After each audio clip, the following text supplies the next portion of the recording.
Olá você telespectadora, olá você telespectador da TV Cultura. A partir de agora você acompanha a Opinião Litoral, edição desta segunda-feira, uma segunda-feira em que o mundo todo está assustado com a possibilidade de mais uma guerra entre palestinos, árabes e judeus.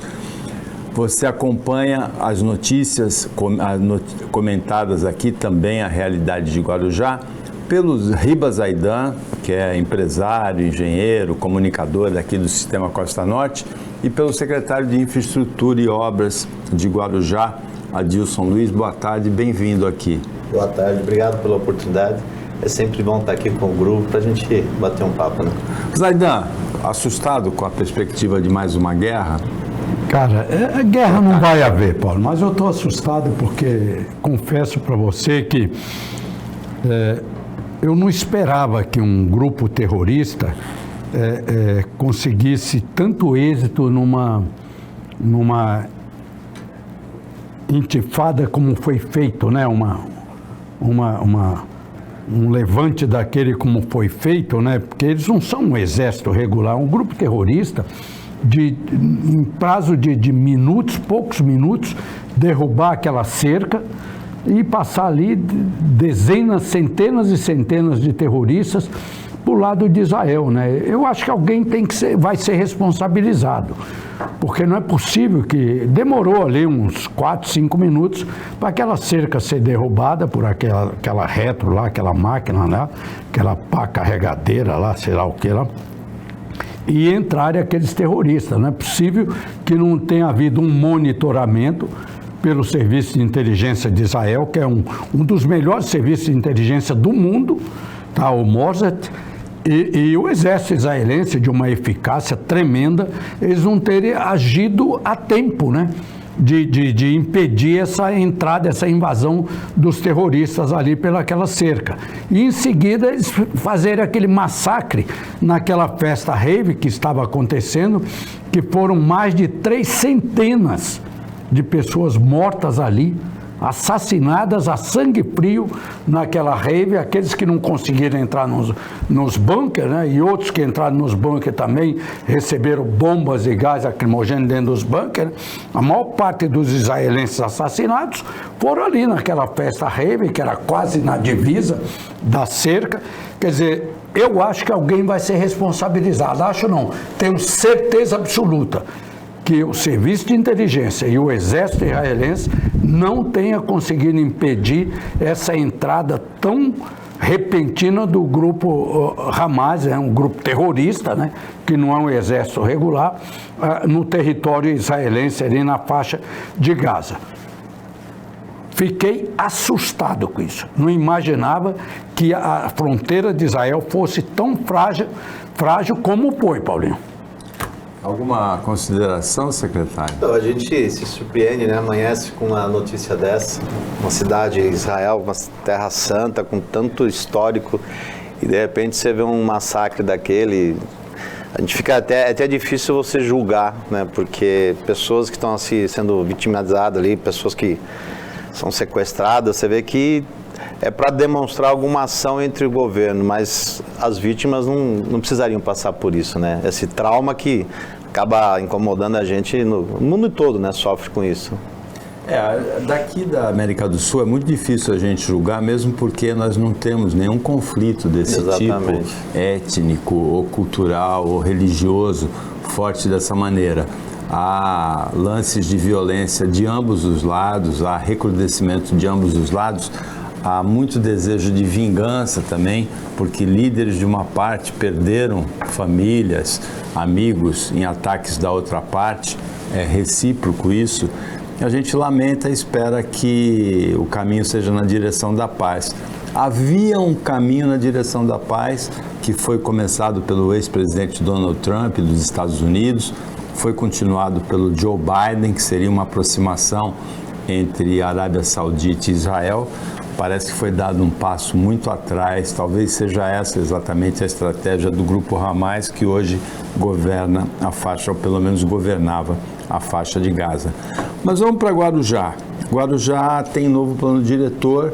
Sim. E tem impactos na possibilidade do desenvolvimento urbano, de novas construções, coisa que aconteceu em Santos nos últimos anos também, não é, secretário? Sim, então a gente está nesse projeto de... É um novo... Praia Grande também, né? Praia Grande também fez, São Paulo também fez. Então, assim, o Guarujá também não é diferente, né? A cada 10 anos a gente tem essa permissão de poder mudar o plano diretor, estamos fazendo isso. E a cidade mudou muito, então tem uma região do Guarujá que é uma região que está em franco desenvolvimento e que a gente tem um olhar bem especial, que é toda a parte da Enseada. Então, esse plano diretor contempla alguns ajustes em toda a parte da cidade, uma revitalização nova da cidade, com um olhar tanto na área portuária quanto na aeroportuária e na parte de desempreendimento, que é um grande forte a construção civil. E nós estamos olhando isso, então, com fachada mista, então, um desenvolvimento assim, para dar uma qualidade de vida melhor e fazer que esse crescimento seja sustentável, né? Que a gente desenvolva o Guarujá para os próximos anos, pensando aqui nos 10, 20 próximos anos, né? Zaidan? Acho interessante, viu, Paulo? O Guarujá teve um glamour, né? E depois deu uma queda nos governos do Rui Gonzalez e pedaço do Maurici também, né? E hoje o Guarujá está voltando a esse glamour novamente, entende? E é importante que esse desenvolvimento seja sustentável, entendeu? Como é que se dá a sustentabilidade? É o emprego, a qualidade de vida e o desenvolvimento, né? Isso é a sustentabilidade. E Guarujá está readequando o seu desenvolvimento. E a construção civil ainda é a grande alavanca de desenvolvimento geradora de emprego e renda no litoral. E Guarujá está passando por isso. Tem uma vasta área ali na Praia da Enseada, tá? Que é o Central Park ali, aquela área enorme, que ainda precisa ser ocupada, e nada como ocupá-la ordenadamente, sabe? Não digo elevar o gabarito de 20 pavimentos para 50, 60, como fez lá o Balneário Camboriú, mas fazer isso que o Adilson está falando, fachadas mistas, sabe? Obedecendo os recuos, isso é importante, isso é o desenvolvimento sustentável. Espero que a população do Guarujá, os dirigentes do Guarujá, tenham a sabedoria para implantar esse plano diretor sem agredir o meio ambiente, sem agredir a população. Espero que isso seja feito, Adilson. Então, ele vai de encontro a tudo isso. Então, quando a gente cria a questão da fachada mista, quando a gente cria a área de ventilação, toda a parte compondo tanto a área privada quanto a área pública, a gente desenvolve essa questão ambiental para que tenha uma condição melhor. Então, a gente coloca isso como meta para que realmente a gente consiga fazer um desenvolvimento sustentável, ordenado, e traga o desenvolvimento, traga o comércio, a indústria, tudo que a gente entende que é o momento do Guarujá desenvolver, está sendo contemplado de forma bem consciente. Então, a gente conseguiu ainda aumentar essa distância entre os prédios, ou deixar uma condição de que não cria aquela coluna de concreto, um prédio ao lado do outro. Que sombreamento. Exatamente. Né? Agora... Você citou aí, Zaidan, só um minutinho, a parte de sombreamento foi uma das preocupações que nós fizemos, um estudo de sombreamento, para que em qualquer horário não tenha sombra na praia. Por maior que seja o gabarito, até onde a gente consegue fazer. Como acontece hoje na Pitangueira. É um horário que a sombra vai lá no mar. Então, essa possibilidade não vai existir, porque quando a gente fez o estudo de sombreamento, a gente fez das 8 da manhã até as 17, tanto inverno quanto verão. Então, em momento algum, qualquer gabarito que dentro do seu limite de lote, respeitando os seus recuos, ele venha fazer sombra na areia da praia. Então, isso não vai existir. Então, o que já aconteceu, então, em Pitangueiras não vai se reproduzir? Não vai acontecer. Pitangueiras e Astúrias já é um caso consolidado. E isso foi o que preocupou muito a gente. Então, assim, não vai haver prédio frente ao mar, como às vezes o pessoal imagina, né? Os prédios são recuados com o gabarito, uma forma de uma pirâmide, para que cada prédio, a sua sombra não atinja a areia, não vai atingir a areia em horário nenhum do dia. Então, essa foi uma preocupação. E também esse espaçamento entre eles, para você deixar um corredor de ventilação, um corredor natural, para que fique com embelezamento, inclusive. Né? Olha, essa questão, porque o Estatuto da Cidade, editado em 2001, se eu não me engano, ele permitia concessões onerosas.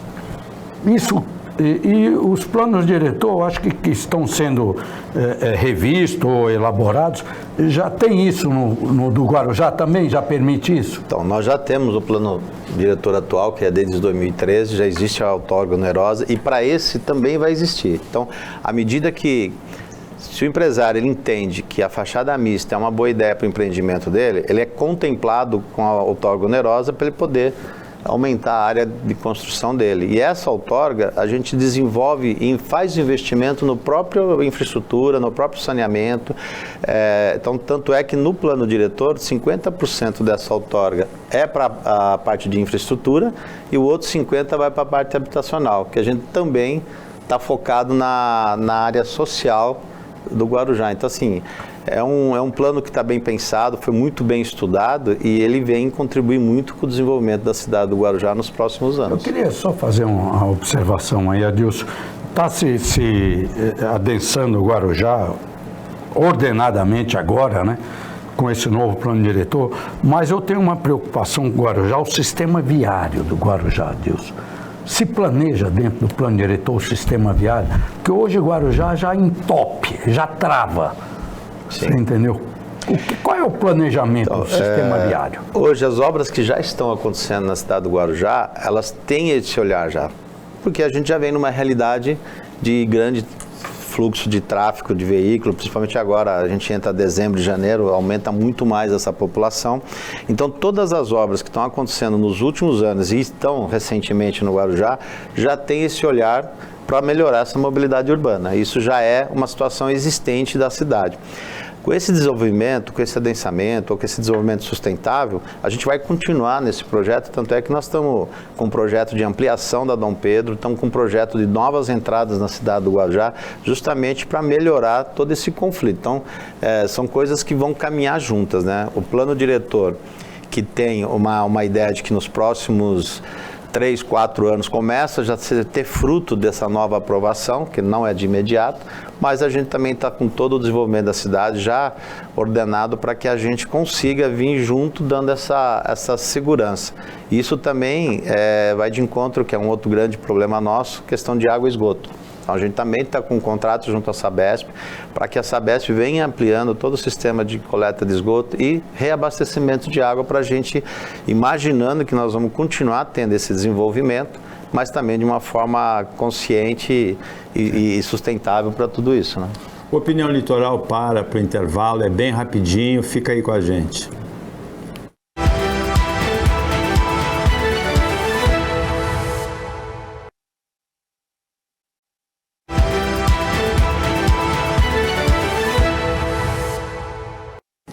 Voltando com a Opinião Litoral, nesta segunda-feira, o Ribas Zaidan atua como comentarista, empresário, engenheiro, comunicador daqui do Sistema Costa Norte, e a gente recebe com muito prazer o secretário de Infraestrutura e Obras de Guarujá, Adilson Luiz. Adilson, o que aconteceu lá na Praia de Iporanga com aquele casal de bilionários dentro de uma propriedade particular, né? Não é uma atribuição. A polícia indicou que foi falta de manutenção da instalação de gás. Em Santos, nós temos visto muitos incêndios provocados, a gente imagina, porque são novos eletrodomésticos que exigem mais potência da instalação e instalações antigas, de 40, 50, 60 anos. Como é que evita isso da Secretaria de Infraestrutura e de Obras? Então, a gente criou uma lei no Guarujá chamada Vise, que é uma lei que justamente ela vem como se fosse um laudo de inspeção em cada edifício. É uma obrigação de cada prédio, os particulares, né, fazer essa inspeção, e nessa inspeção detecta todo esse tipo de problema.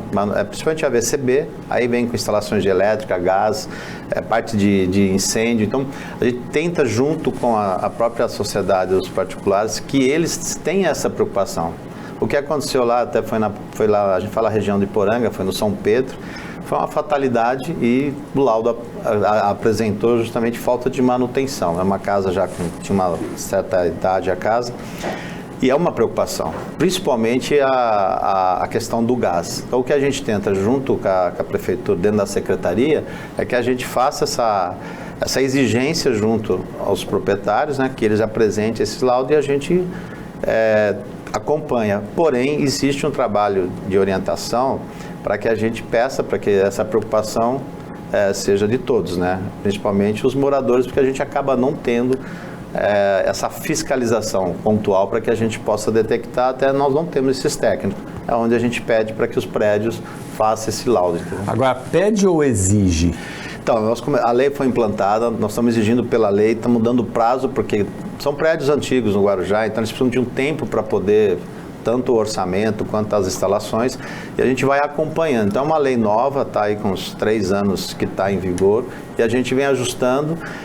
Lei é uma exigência, né? Só que a gente é flexível no sentido de dar tempo para que cada um vai fazendo o seu ajuste necessário.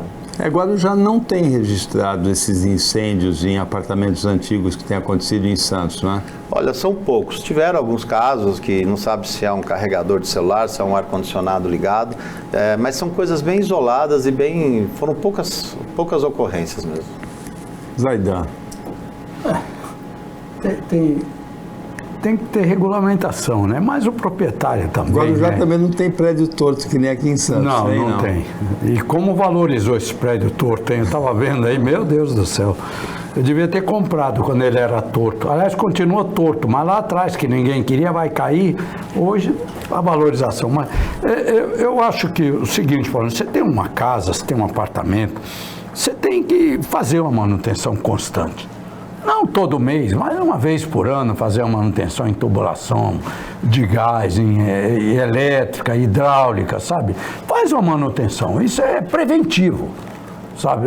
Mas tá lá, isso não vai acontecer nada nunca. É mais barato do que passar pelo sinistro depois, né? Então faz a manutenção, mas é importante essa lei aí, que foi estabelecida no Guarujá, que eles comecem, as novas construções já se adequem a essa lei. Entendeu? E esses prédios antigos, até essas residências, porque foi em residência, não foi em prédio isso, foi numa residência, uma mansão isso daí, né? Lá no Iporanga, se eu não me engano, ou Sítio São Pedro. São Pedro, que é na região Sítio São Pedro, Agora, teve tragédia em Guarujá em março de 2020, como teve em Santos, como teve em São Vicente. Foi uma chuva muito forte. Depois, no ano passado, no começo desse ano, nós tivemos de novo uma chuva muito forte, né? E tem obras, inclusive, do governo do estado, né? Obras de estabilização de encostas, né? Exatamente. Em março de 2020... Foi mais lento do que seria necessário. Eu acho que vocês têm também obras de piscinões lá, né? Aí já é a parte mais de drenagem, mas como o Paulo falou, a questão dos morros foi março de 2020.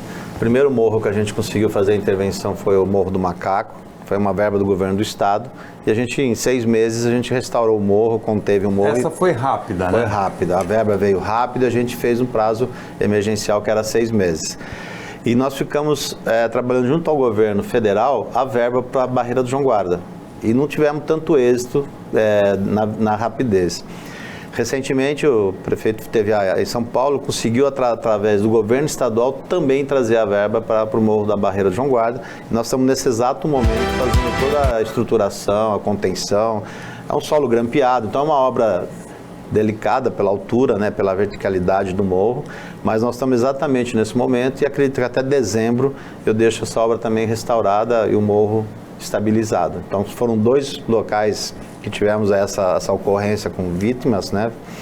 E 35 ou 36 em 2020, né? Exatamente. E agora, assim, o entorno também recebe o mesmo benefício, porque a gente resolve o problema do morro da encosta, mas traz toda a parte de drenagem para as ruas aos lados. Então, é uma obra grande e está sendo concluída. Nesse ano teve a maior chuva da história em Guarujá e Bertioga, né? Sim. Inclusive essas são as imagens ali que a gente está...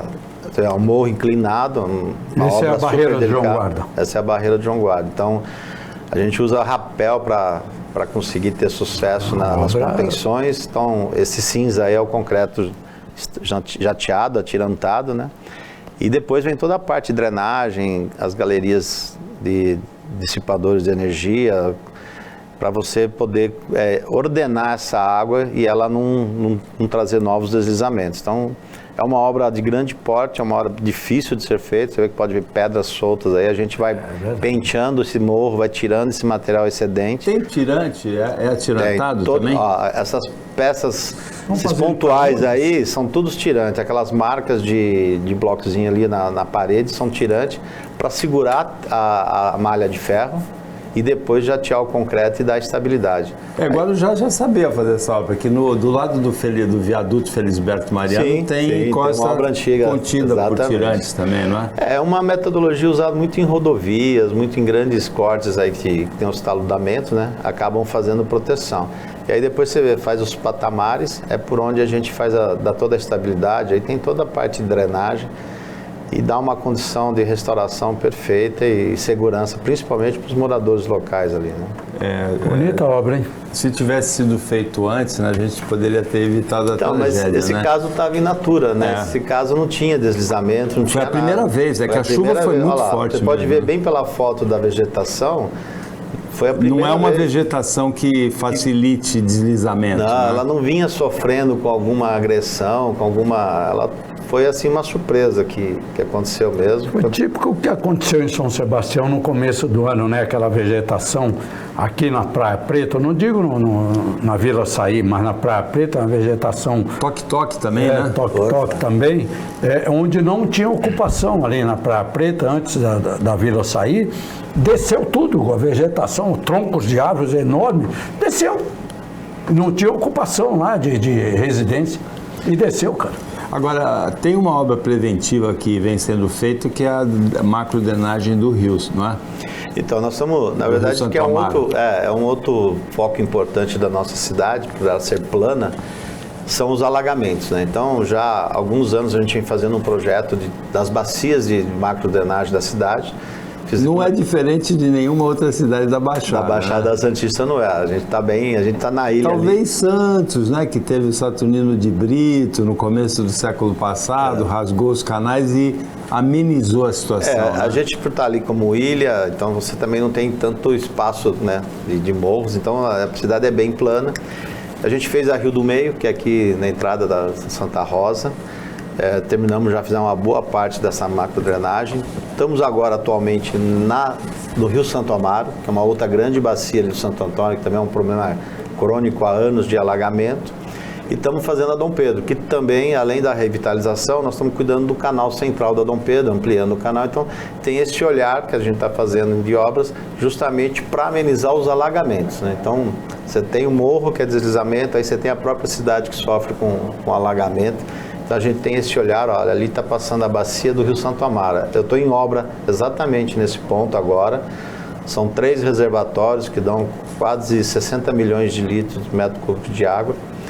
Esses reservatórios vão funcionar como ponto para, quando eu tiver a maré alta e estiver chovendo muito, a água do bairro não consegue sair para o estuário.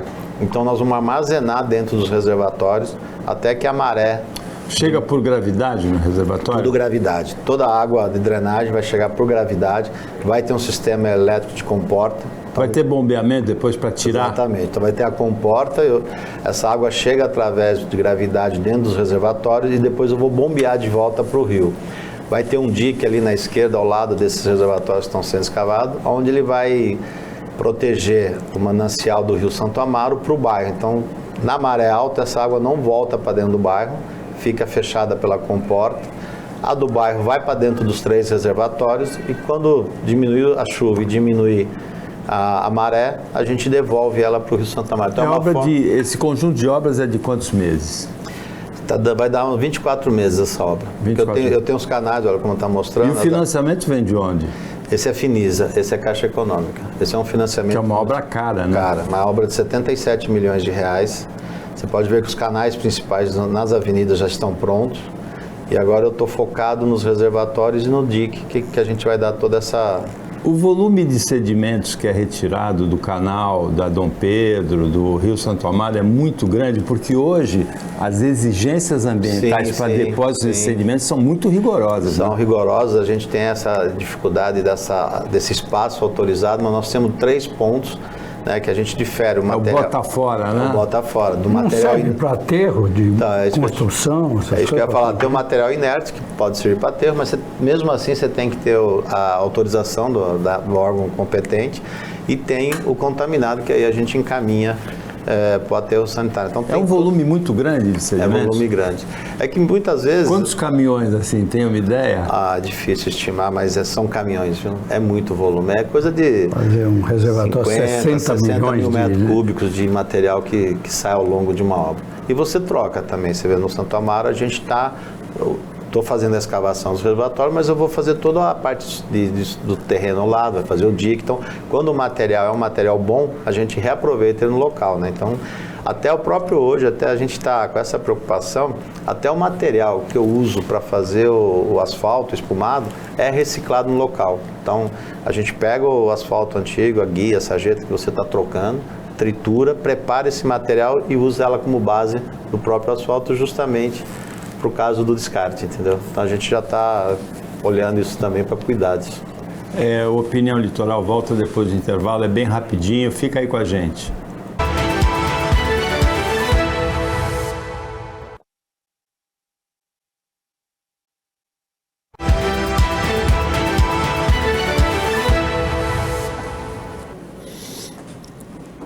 Voltando com Opinião Litoral, nesta segunda-feira a gente recebe com muito prazer o secretário de Infraestrutura e Obras de Guarujá, Adilson Luiz, e o Ribas Zaidan participa. Zaidan, algumas lendas urbanas aqui na Baixada Santista parece que aquelas novelas mexicanas estão se resolvendo, né? Os armazéns do Valongo em Santos foram cedidos para a prefeitura pela autoridade portuária. A ligação seca parece que está no PAC, né, no Programa de Aceleração do Crescimento do Lula, entre Santos e Guarujá. Agora, e o aeroporto de Guarujá? É uma lenda que vai se concretizar também? Vai virar realidade, não? Cara, eu tive uns 15 dias antes do Eduardo Sandovic falecer, né? E... muito meu amigo Eduardo Sandovic, presidente da ABA, não sei se você conheceu ele, gente finíssima, sabe? Sim, fizemos uma homenagem para ele. Apesar de ser do PT, mas é gente fina ele, né? Mas, cara, o aeroporto do Guarujá está fazendo mais ou menos 20 anos que foi idealizado, né? E ele falava, será que eu vou morrer e não vou ver isso? E ele morreu e não viu o aeroporto, né? Mas eu acho que sai. Porque já tem recurso alocado. Eu lembro que em 97 o prefeito era o Maurício Mariano e existia o Ministério da Aeronáutica naquela época. Eu acho que era até um descendente japonês, que era o ministro, ele falou até outubro vai estar funcionando, em 97, ou seja, faz 26 anos isso, né? Pelo menos 26 anos. Ele não falou, era abril, ele não falou de outubro de que ano que era, né? Será que é outubro do ano que vem? Eu acho que vai sair agora, viu, Paulo? É importante esse aeroporto. Morreu o ministro, não tem mais ministério, morreu o prefeito Maurici, não tem... Mas eu acho que vai sair, viu? Fala disso, fala. O Adilson está sempre em Brasília, então ele sabe as novidades. Você lembra disso? Lembro. Eu tenho um recorte de jornal dessa época que você falou. Então, eu lembro direitinho na notícia, no jornal A Tribuna, né? Até outubro vai estar funcionando. Então, eu sou fã de carteirinha desse aeroporto. A gente tem ido constantemente para Brasília. Eu garanto para você que nós nunca tivemos tão próximo desse evento. Inclusive, o processo licitatório está aberto. Nós temos 3 etapas agora a serem cumpridas, que é o cercamento da fauna da pista do aeroporto, a recuperação da pista e o TPS, que é um terminal de passageiro que nós vamos fazer. E tem a tua parte da secretaria, que é o sistema viário até ali, né? E assim, a gente acompanha de perto porque a gente está dentro do processo, mas está no processo licitatório e começa a passar direto para a Secretaria de Obras. Então, assim, nós estamos em processo licitatório. Então, é fato, nós tivemos na SAC, estamos com a Infraero, quer dizer, a vontade e a necessidade de fazer o aeroporto é muito grande e está bem próximo. Você vê, nós dividimos nessas 3 fases. É uma operação assistida, então vai ter um terminal de uns 700 metros quadrados, que a gente vai começar a operar e depois trabalhar com a execução do aeroporto definitivo, que já é uma obra bem maior, bem mais extensa. Então, o que é fácil e bacana noticiar é que esse processo licitatório está acontecendo. Eu estou agora na primeira fase, que é o cercamento e a recuperação da pista, e estou aguardando a gente finalizar o orçamento do TPS, que é o terminal de passageiro, para já também soltar a licitação. Então a gente acredita que até o final desse ano... Sai no governo Suma ainda? Sai. Até o final do ano, eu estou com essa primeira etapa dessa licitação já publicada e com certeza finalizada, para a gente começar a iniciar essa obra no próximo semestre do ano que vem. E vai ter, já está planejado, tem algumas empresas que têm muito interesse, a própria Azul, de alguns voos, né, até 70 passageiros, mais voos executivos. Então, assim, a gente está super empenhado nisso. Como eu falo, cada 15 dias estamos em Brasília com todos os agentes envolvidos e o que nos agrada muito é que nós estamos nesse processo licitatório. Então, nós já chegamos num caminho que, assim, finalizando, a empresa começa já a trabalhar lá. Será que a gente vai pousar de avião em Guarujá? Eu tenho Ainda essa nessa vontade, encarnação, Paulinho, Zaidan? Porque eu fui para Ribeirão Preto esses dias, até fui para Serra da Canastra, e eu não queria ir de carro, né? O meu amigo falou, a gente se encontra em Ribeirão, lá a gente aluga uma Hilux e vai para a Serra, né? Aí eu deixei meu carro no aeroporto e peguei um avião e fui para Ribeirão. E os aeroportos do interior estão tudo funcionando, é até uma empresa lá, que acho que é Voe, uma coisa assim, o nome da empresa que arrendou ou ganhou a licitação desses aeroportos. Franca também já vai começar a funcionar, sabe? Guarujá, cara, eu gostaria de deixar meu carro aqui e ir lá para a entrada da Serra. Eu gosto de ir para a Serra da Canastra, parar em Franca, pegar a caminhonete 4x4 e ir para a Serra. Mas tá difícil, né, Deus? Então, essa semana que passou, a semana passada eu fui para Brasília e fiquei muito nessa expectativa, porque a gente saiu de Brasília, chegamos em São Paulo, não tinha teto para descer em Congonhas, ficamos 1h30 passeando em cima do espaço aéreo de São Paulo, acabei vindo até para a Baixada, e depois mais 2 horas, porque a imigrante estava com um acidente em Diadema, quer dizer, então assim, você passa 8 horas para se deslocar daqui até Brasília, então imagina o que a gente ganharia, que essa primeira saída, que é uma das pernas seria Brasília, outra acho que é Campinas, não sei, mas assim, seria já um ponto de partida para ajudar muito. E a Baixada Santista passou da hora já, né? A gente precisa ter esse aeroporto aqui, né? Agora, o Zaidan falou, Adilson, de um trinômio, né, de desenvolvimento de Guarujá, e faltou a gente falar de segurança. Teve uma operação da Polícia Militar esse ano. O Guarujá passou por uma turbulência policial, de violência muito grande nesse ano. Passou por turbulência política com a operação da Polícia Federal, a Operação NACA. A perspectiva de agora em diante é de paz em Guarujá? Então, a gente... Tivemos essa operação que ficou... Sempre lembrando que essa turbulência política que aconteceu em Guarujá e também a turbulência da polícia militar com a criminalidade não é exclusividade de Guarujá. Sim, os vizinhos também têm. Né? Exatamente, é isso que eu ia te falar. Talvez em Guarujá esteja um pouquinho mais intenso, né? Então, o que aconteceu é que, assim, a gente percebe que a Baixada sofre muito com isso, né? Eu acho que até pela geografia, logística nossa aí, Porto, tudo que a gente sabe aí que acaba envolvendo essa questão da falta de segurança. Então a gente acaba sendo aí um polo que chama muito atenção. Teve essa operação, melhorou muito.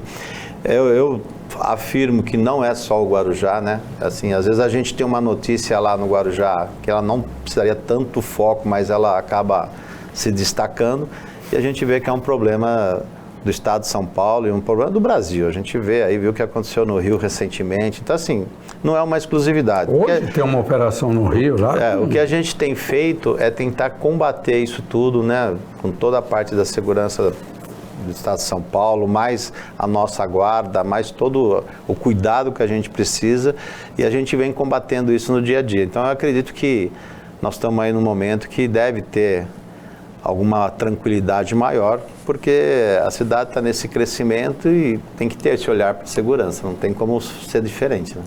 Zaidan, são quase 6 milhões de contêineres movimentados no Porto de Santos por ano.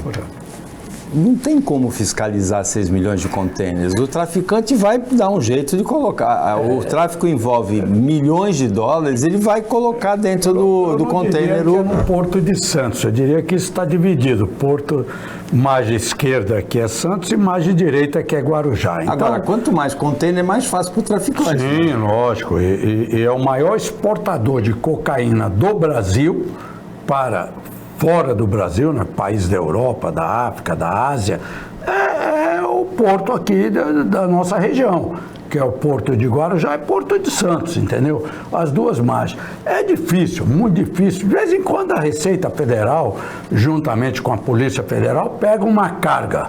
Mas pega uma carga de vez em quando. Quantas cargas não passam por aí diariamente, dentro de um desses 6 milhões de contêineres aí, que os maiores movimentadores de contêineres é a Santos Brasil e a BTP, né? Depois tem as outras também.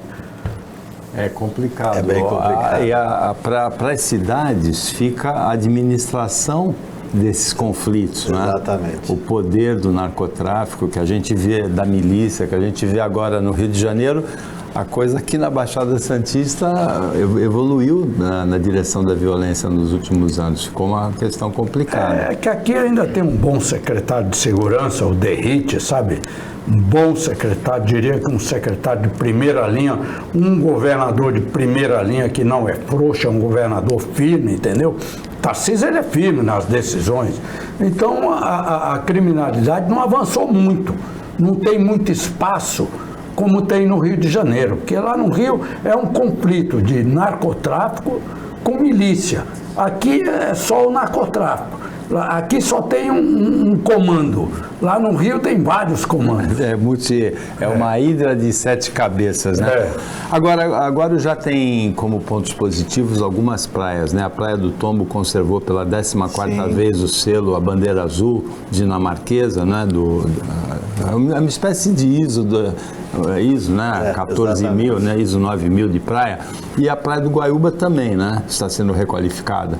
Tá, a do Guaiúba nós estamos fazendo uma revitalização, obras, né? Então nós estamos revitalizando toda a Praia do Guaiúba, parte de guia, sacheta, acessibilidade, parte do paisagismo, calçadão, iluminação e também a pavimentação, que é aquele acesso, é uma praia bonita, é uma praia bem isolada ali. Então nós estamos dando uma cara nova para a Praia do Guaiúba, vai ficar muito boa, já estamos, inclusive estamos em obra, estamos mostrar ali, aí já é um 3D dela, como ela vai ficar, e ela vai ficar toda revitalizada, então tanto a parte paisagística como a parte de lazer e a parte de acesso, né, acessibilidade, calçada, ciclovia. Então vai dar uma cara nova, porque a praia é bonita, a praia merece e nós estamos já em execução. Não dá a impressão, Paulo, que você está assim numa praia meio paradisíaca, em Guaiúba, é uma praia pequena, tranquila, cheia de chapéu de sol, não sei se ainda tem. Tem sim. Cheio de chapéu, parece que você está numa praia assim do Nordeste, a praia de Guaiúba. Bem sossegado, viu? Agora, aquela chuva muito grande do início desse ano, ela teve um efeito no Jardim Acapulco, inundou o Jardim Acapulco. Eu ouvi um diagnóstico de colegas nossos, engenheiros, né, de que o sistema público de captação de água de chuva não aguentou o escoamento do Jardim Acapulco. Foi isso que aconteceu? Então, na verdade, choveu muito, né? Como você falou, o litoral. Foi a maior chuva da história, né? Tivemos a felicidade, né? Porque a gente tem um monitoramento muito bom da Defesa Civil nos morros, então conseguimos escapar de algum desastre ecológico aí. E o que aconteceu no Acapulco? Que a saída do Acapulco joga para o Rio do Peixe. O Rio do Peixe deságua no Perequê. E as palafitas, as construções fecharam essa saída. Então foram crescendo. O volume foi muito grande. E esse volume acabou não conseguindo soltar para o Perequê. Maré alta também. E subiu e acabou. Mas era questão de desassoreamento, então? Também o desassoreamento. Então teve os aterros, né, que estrangularam o rio. A quantidade de água foi muito grande, então não teve a vazão que precisava. De novo, a maré sobe, então fica vaso comunicante. E aí teve esse problema que chegou até atingir o Acapulco. Está tendo